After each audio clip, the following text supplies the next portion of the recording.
Hey everyone, Lance Page here with Page Films. This is going to be a quick review of Dehancer Pro, which is a film emulation plugin that's used to create a realistic film look for your projects. I recently used Dehancer Pro on my film MONOLITH, and I wanted to just base this review on my experience and my results with my film. Now, this is not a paid review. Dehancer reached out to me and provided a license in exchange for an honest review of their plugin. Though I am an affiliate with them now, so if you are interested in purchasing a license with Dehancer, you can use the promo code PAGEFILMS for a 10% discount. We're going to be looking at the Premiere Pro version of the plugin, which is what I used on my short film.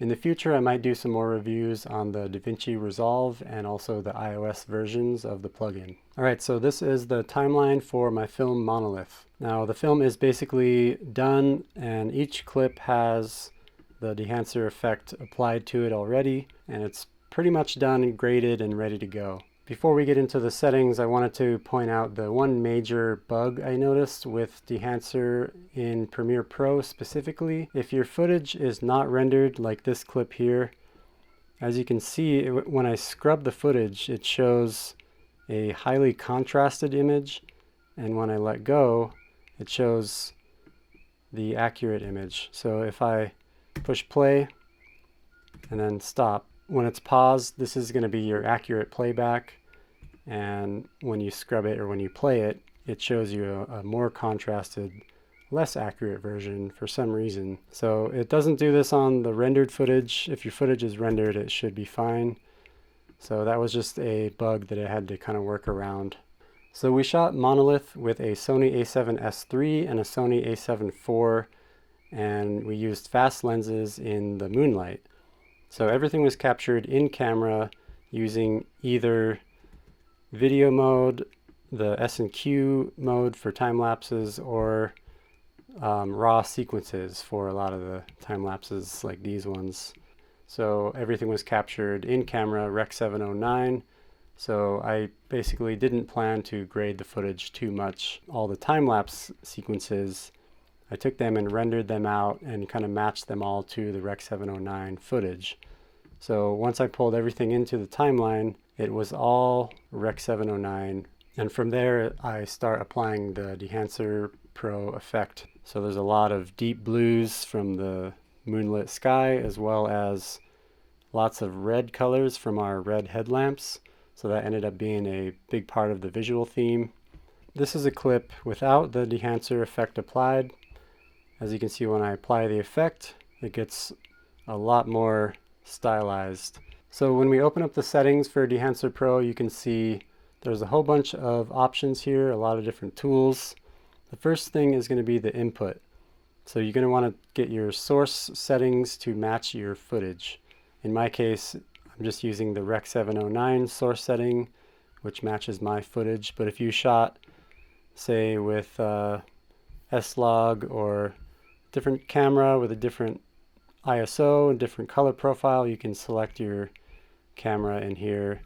There's a few compensation things for temperature and tint and things in here in the input tab. The next tab is going to be the film profiles. So this is where you can actually select the different types of film stock.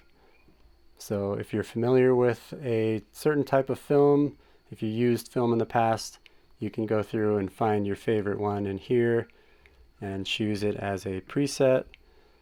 On mine, I like the Kodak Kodachrome 64 experimental.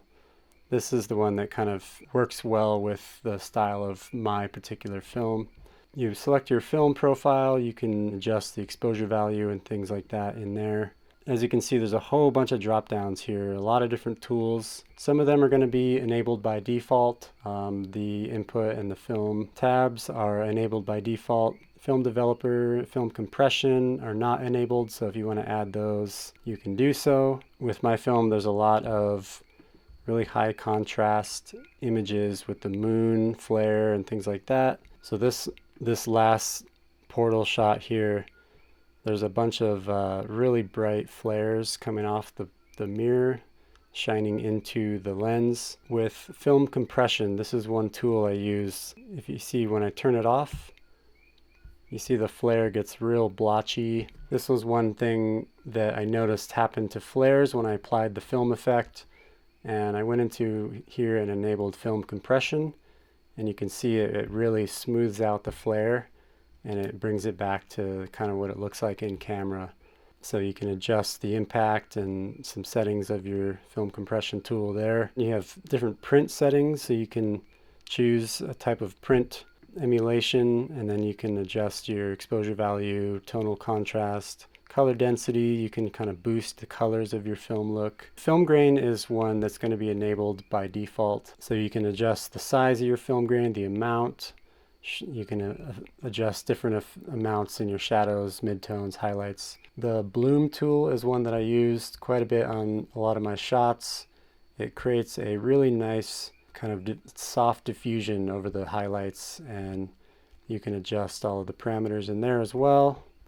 So those are a few of the tools that I used within the plugin to kind of fine-tune my film look. But overall, it's pretty plug and play as far as applying the effect over your footage and kind of automatically getting that really cool film look. What I like about the Dehancer film emulation is that they don't go too overboard with the effect. They keep it pretty subtle.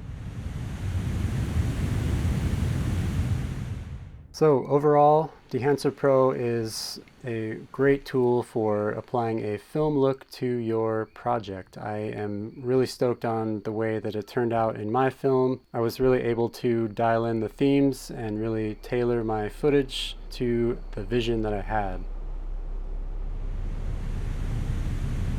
So that will do it for my quick review of Dehancer Pro. Don't forget to check out my short film Monolith, which is the first part of a short film series called Portals of Creation. If you enjoyed this video and you got something out of it, don't forget to hit the like and subscribe buttons, and feel free to leave some comments with any thoughts or questions you have on any film emulation plugins or anything like that. I'd love to hear your thoughts. Until next time, everyone, thanks so much for watching, and I will see you on the next video. Aloha.